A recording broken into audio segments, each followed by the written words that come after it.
able to see my screen, right, Aishwarya? Yes, sir. Okay, so I'm switching over to my slides, right? In the last class, we talked about parallel systems, if you can remember. We talked about multiprocessors, disks. Talked about the different performance measures, including response time, speed up, linear speed up, sublinear speed up, and then we talked about throughput, scale up, etc. Right? We also talked about the different or various factors affecting the speed up and scale up, like the startup costs, interference, skew, and we saw an example also. And I think we stopped here in this slide. Interconnection networks, wherein we talked about bus, mesh, and hypercube. Today, let us talk about parallel systems. Okay, so before we get started with parallel systems and see the different architectures that are available, uh, can you guys tell me what is the difference between a serial computer system and a parallel computer system?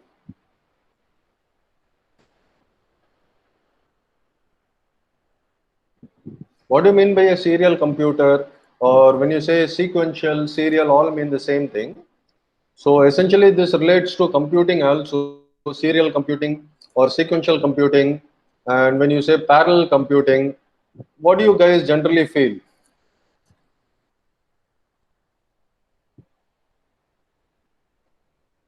Parallel computer performs the Your voice is breaking, Akash. Am I audible? You just started and then I'm not able to hear you. audible, Yeah, sir. Parallel process is multiple processing. multiple processing. Good, good. And what do you mean by serial? I think single processing. Single processing. So essentially, guys, serial means essentially you do one instruction and then next instruction and then next instruction till you get the output. Parallel processing, as you said, when you do all the instructions simultaneously, right? That is called as parallel processing. So parallel processing and the other factors responsible for parallel systems that we have seen in the previous class, we are just continuing here with respect to that, the parallel systems, right? So before we see the classification, first of all, we need to understand a very broad classification in terms of parallel computer architectures, which is based upon a taxonomy called as Flynn's taxonomy. So Flynn's taxonomy, as you can see, you probably would have studied this Flynn's taxonomy in your UG also. I'm not sure, but just see if you remember these things: SISD, SIMD, MISD, MIMD. Have you heard of these things earlier?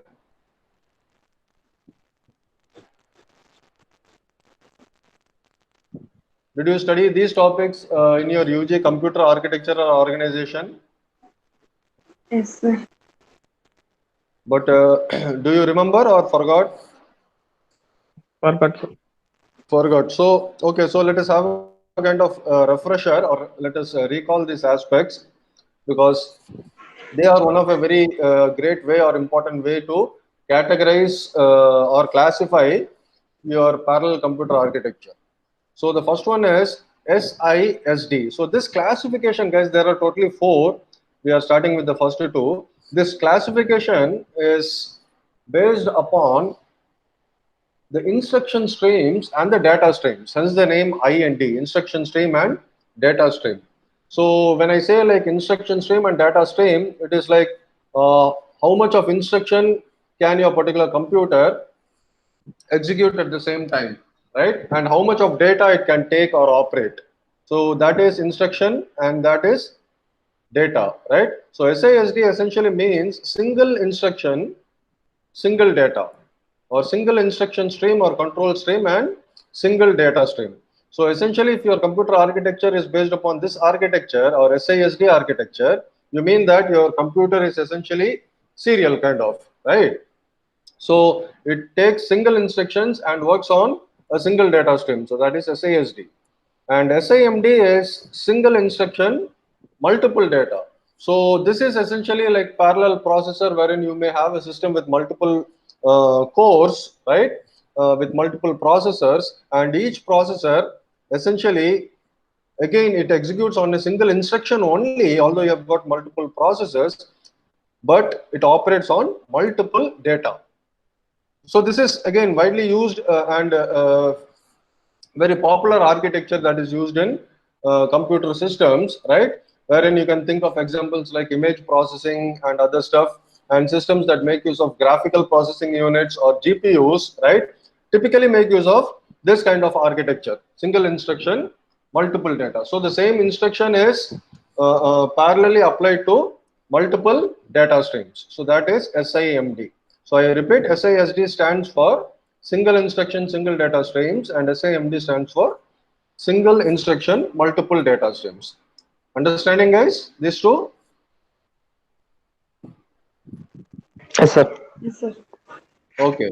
So the next two is MISD and MIMD. MISD is essentially the opposite of SIMD.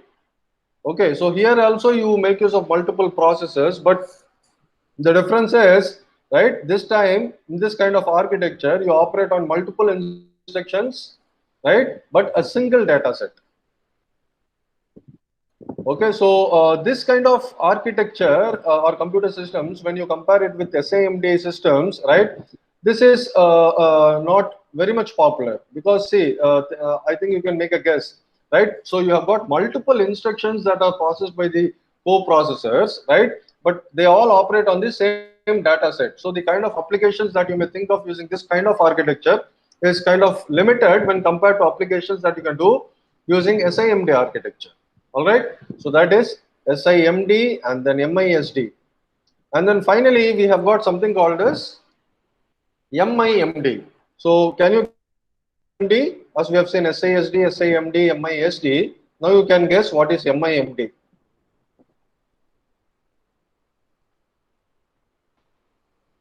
Multiple instruction, multiple.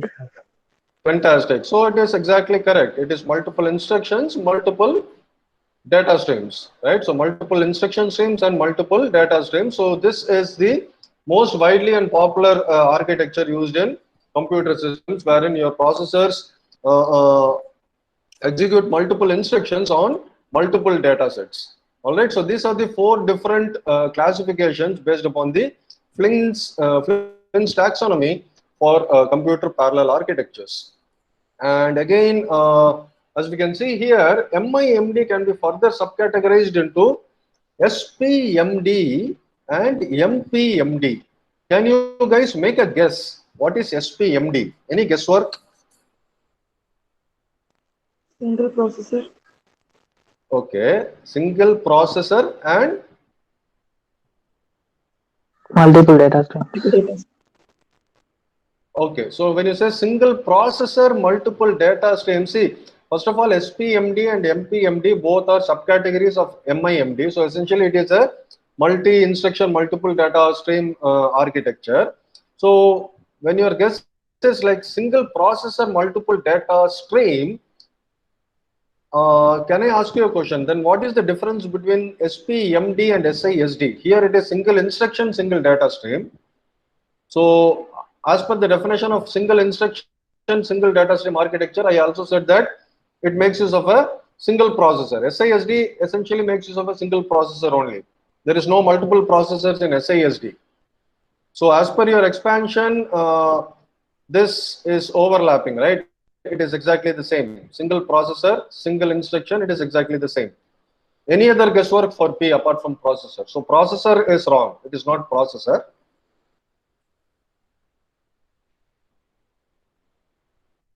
Any other guesswork? No, sir. No? Okay, it is program, guys. Single program, multiple data streams. So when you say single program, multiple data streams, right?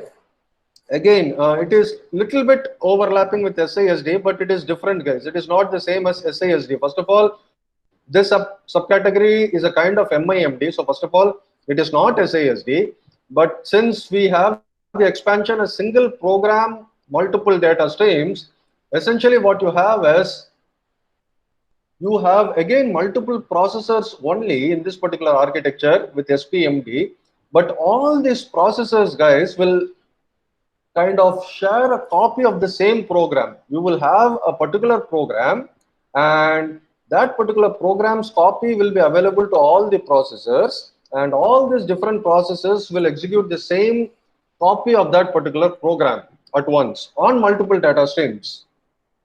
All right, that is not the same as single instruction, single data set, or single instruction, single data stream, right? So here, when you say like you are operating on copies of program, what I mean to say is, see, these processors, right, need not be in sync. They can execute asynchronously, right? So that essentially means that all the instructions, as in SISD, the instructions need not be executed at the same time by every processor. Although if it is the same program copy that is running on multiple processors, right, all these processes can be asynchronous in nature, number one.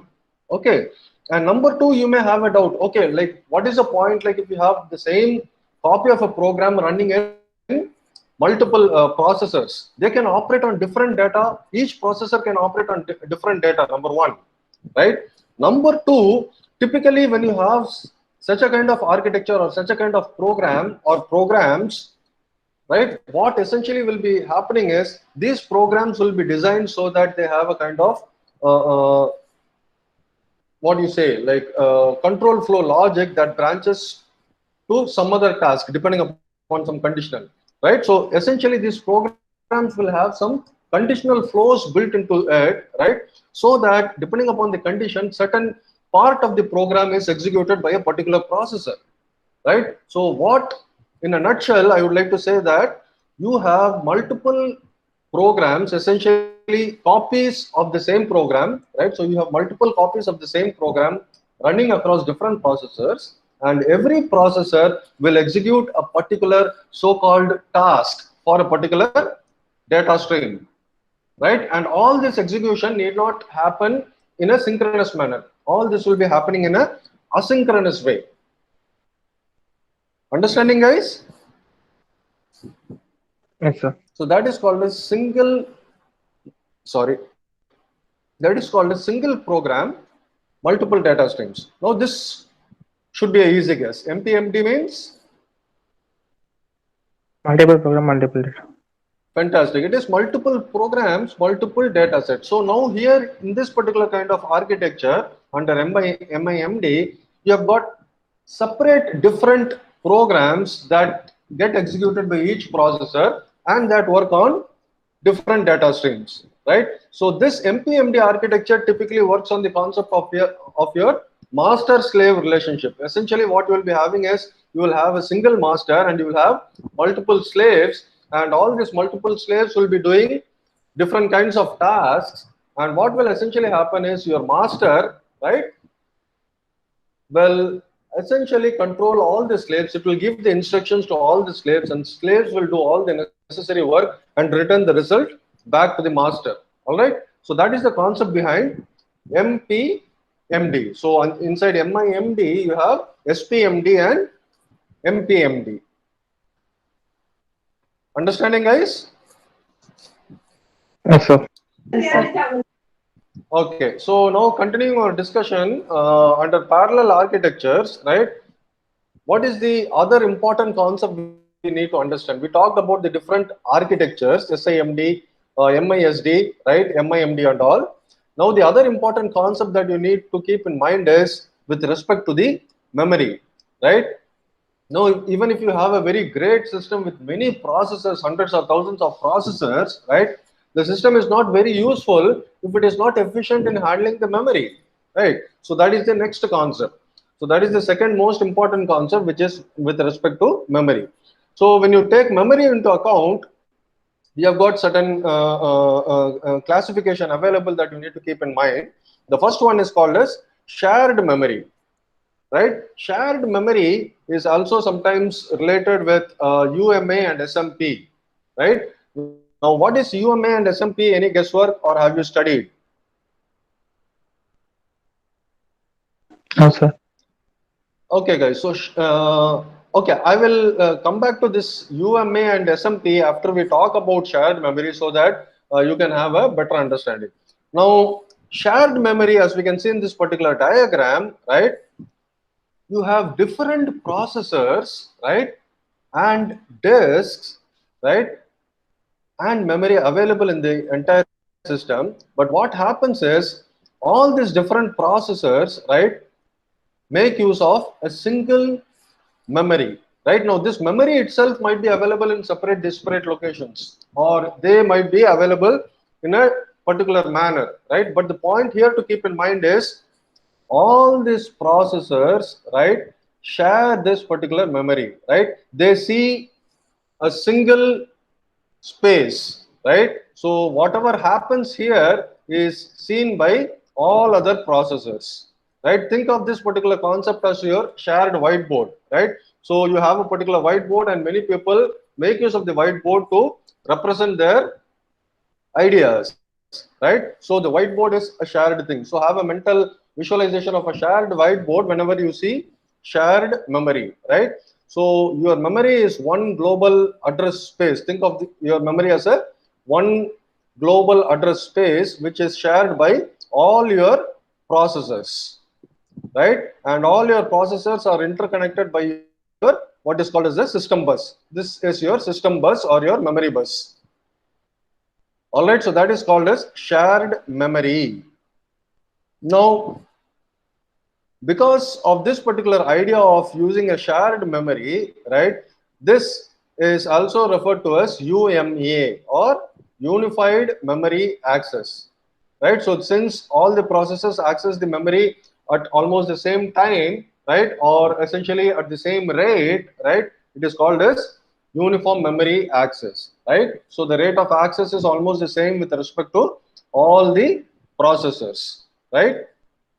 And these systems, the systems that make use of this shared memory architecture, right, are also sometimes referred to as SMP or symmetric multiprocessing machines, right? SMP means symmetric multiprocessing, right? So all your quad core machines, 8-core machines, etc., that you have, right, either desktop machines or laptop machines, right, all make use of this particular concept, shared memory only, right? Your laptop, my laptop that I'm using here, right, it's a Mac system, which I think it's a quad core, right? So that is all shared memory. You have a single memory, and that entire memory is shared with all the different processors. So as I've said, the processors and the disks access a shared memory, right? So guys, before I continue, hope you guys are understanding. If you have any doubts, please let me know. Okay, sir. All right, guys. So processors and disks share access a shared memory, and the access is mostly through your memory or system bus. So this line, right, is considered as your memory bus or your system bus. All right. And one more very important point that you guys need to remember is, in this particular architecture, each processor, right, has a local cache.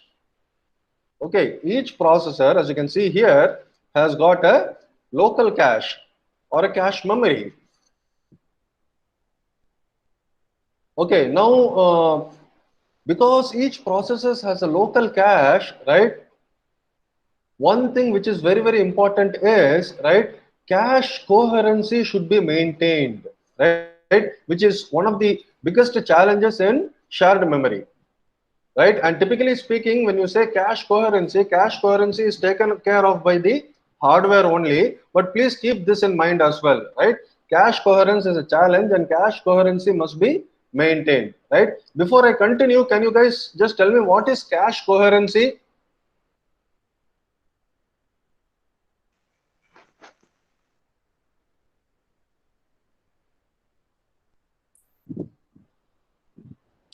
Guys? No, sir. No, yes, sir. Okay, so let me give you an example here. So see here, each processor has a local cache. So this is a local memory for this processor. This is a local memory for this processor, so on and so forth. All right. So I said like cache coherency is a big deal here, right? So how this is a big deal? Because see, every processor, as I already said, sees this particular memory as one space, right? So any updates or changes in this particular memory must be seen to or will be visible to all the processors. So that is the idea of a shared memory. And when you have a local cache available, let me just give you a simple hypothetical example. Say, for example, this processor, the topmost processor, right, takes a particular value or reads a particular value or takes a copy of a particular value from this memory at a particular point in time, right, and takes a copy and stores in its local cache. Okay, and say after taking that particular value from this particular memory and saving in its local cache, say this processor is updating that particular value here. Okay, so that particular value is getting or that just got updated. Now if the processor updates this particular value, and if this updated value is not reflected back to the memory, right, all these processors will not see the new updated value. Am I right? Yes, sir. Yeah, so before the processor, or if the processor does not update the particular value, there is no cache coherency. These processors will see still the old value only, right? So whenever you make an update or whenever the processor updates a particular value that is read from the memory, it should immediately write that updated value back to the memory so that the updated value is visible and seen by all the processors, so that cache coherency is maintained or the data is uniform across all the processors. So that is called as cache coherency. Yeah, so as I said, cache coherency must be maintained. Okay, guys, now with this definition of the shared memory, can you guys guess like what might be the advantage of this architecture of a shared memory? What is the advantage of this system with the definition that we have seen? Any guesswork?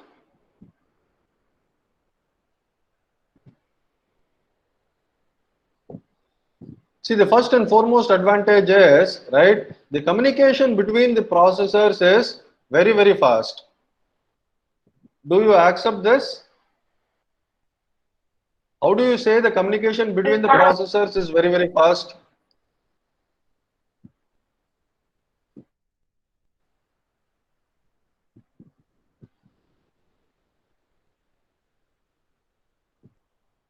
See, if the processors are to communicate with each other, right, the processor just needs to contact the main memory. It just reads from the main memory and writes to the main memory. Thus, the communication is very, very fast. All right. What is the disadvantage? The disadvantage of a shared memory is scalability. Shared memory systems or shared memory architectures are not scalable beyond a particular point. Say, for example, if you go on adding, or if you keep adding processors, right, beyond a particular limit, right, the architecture is not scalable. Why it is not scalable? Because your memory bus is your bottleneck, right? So if you add more number of processors and if you have the same memory bus available, first of all, you have got traffic congestion available, right? So scalability is affected. So shared memory architectures are not good at this particular factor, right? Or for this particular factor, scalability. And the second point is, as I have already said, with respect to local cache or cache memory, right? It is very, very difficult to maintain the cache coherency if more number of processors are added. All right, guys. So that is shared memory or parallel architecture. Sometimes also referred to as UMA or SMP, Uniform Memory Access or Symmetric Multiprocessor Machines.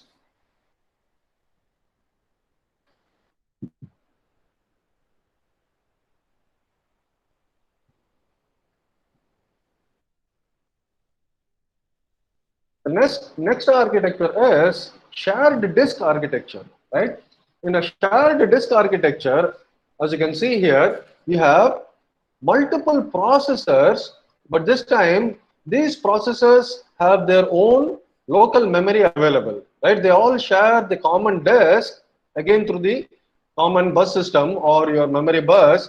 But unlike your shared memory, rather than sharing a single global memory, each processor has a memory with itself, right? So as you can see, this has a memory for itself, this has a memory for itself. So it has its own local memory copies available, right? Now this shared disk architecture, some of the advantages are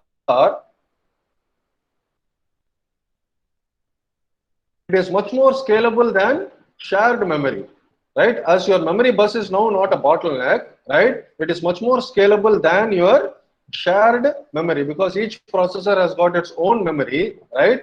It is much more scalable. And also, shared disk architecture is more fault tolerant. Okay, so if you have got many nodes available with each with its local memory available, right? So it is to a certain extent it is fault tolerant. So even if a node fails, right, the entire system is not failing. Some of the disadvantages are, right, although it is more scalable than the shared memory, right, scalability is still a concern, right, because your disk subsystem is your bottleneck, right? Although it is better than shared memory with respect to scalability, but again, beyond a particular point, right, scalability is affected because of your disk subsystem. And another disadvantage is, unlike your previous architecture, shared memory architecture, wherein the communication between the processors was very, very fast and efficient, here in this particular case, the communication across the processors is slow. Okay, because it has to navigate through your interconnection network, right? So the communication is much more slower when compared to the shared memory architecture. So far, so good, guys. Shared memory and shared disk. Yes, sir.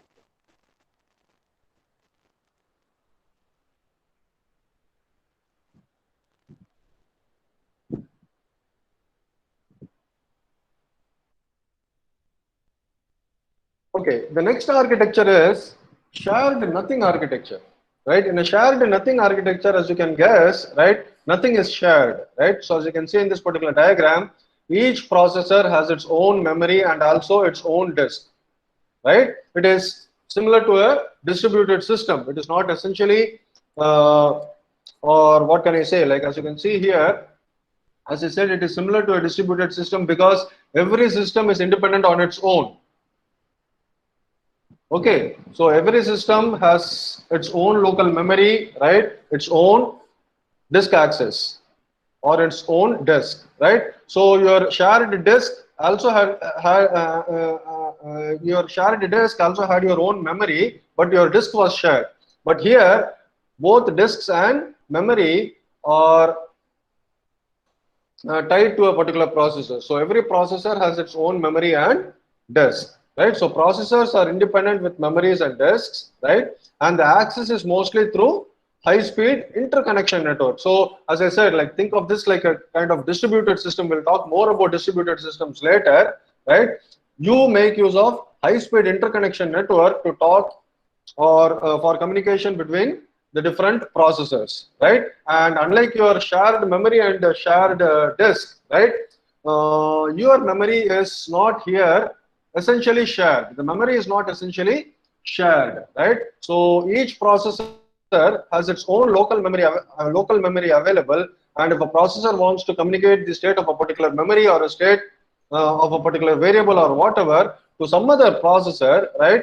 It is via the interconnection network, and the consistency available with respect to a particular processor, right, for that particular memory, right, is not affected by any other particular processor, right?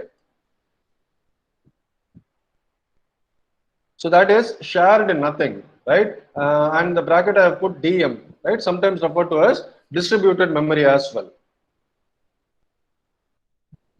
So what is the advantage? Can you guess what is the advantage now? As we have seen shared memory and shared disk, now with this architecture shared nothing, what might be the advantage?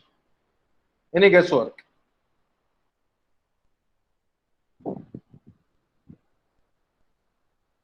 Scalability is high. Fantastic. Scalability is very, very high in this particular system. Shared nothing architecture. Right? And apart from scalability, one more point is your input output operations need not go through the interconnection network.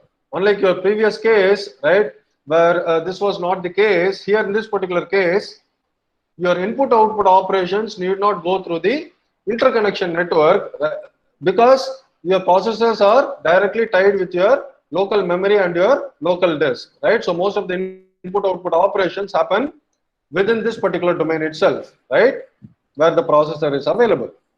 And the second point, as you said, scalability, right? Compared to the previous two architecture, right, shared nothing architecture is the most scalable one, right? As see, you have the high-speed interconnection network, and as you increase the number of nodes, right, your interconnection network's transmission capacity also increases, right? Thus, it is very, very scalable. Now that you have guessed the right answer for pros or the merits of this particular architecture, can you guess the cons of this architecture? What is the disadvantage of shared nothing, guys?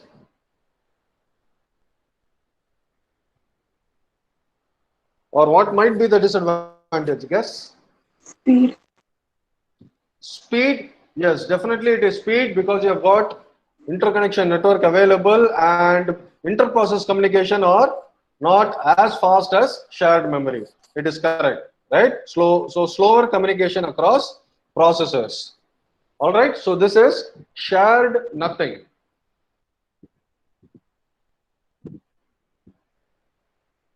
We have one more, guys, which is called as hybrid or sometimes called as hierarchical architecture, right? So in a hierarchical or hybrid architecture, you mix and match all the previous three architectures that we have seen, right? So essentially it is a combination of both your distributed memory and your shared memory, right? In a way that you want to have it, you can implement it that way, right? So typically in a hierarchical architecture, right, you have a shared node or shared nothing architecture at the top, and you have got sublevels, right? And in the sublevels, you may have either shared memory or shared disk. So that is hierarchical architecture. All right. So in this particular diagram, right, at the top level, right, you have your shared nothing architecture, and here in this particular diagram, you have a sublevel which has got a particular kind of architecture. What is this architecture in this sublevel? What is this architecture? What is this architecture? What is this architecture? All the three are same, right? So what is this kind of architecture? Shared memory. Shared memory. So this is an example wherein you have a shared nothing architecture at the top level and you have got shared memory at the sublevel, right? You may have a shared disk also, right? And you may have a mix and match of both shared memory and shared disk also possible in a hierarchical or hybrid architecture.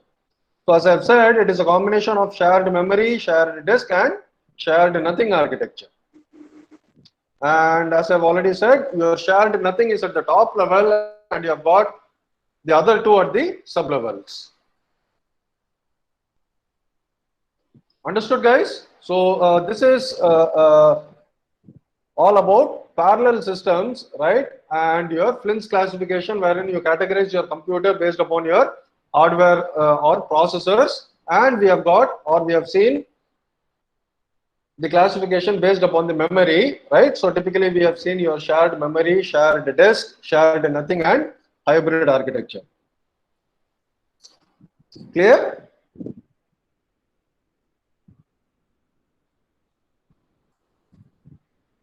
Any doubts on this, guys, on parallel systems with respect to your Flint's classification and shared memory, shared disk, shared nothing, and hybrid architectures? Any doubts?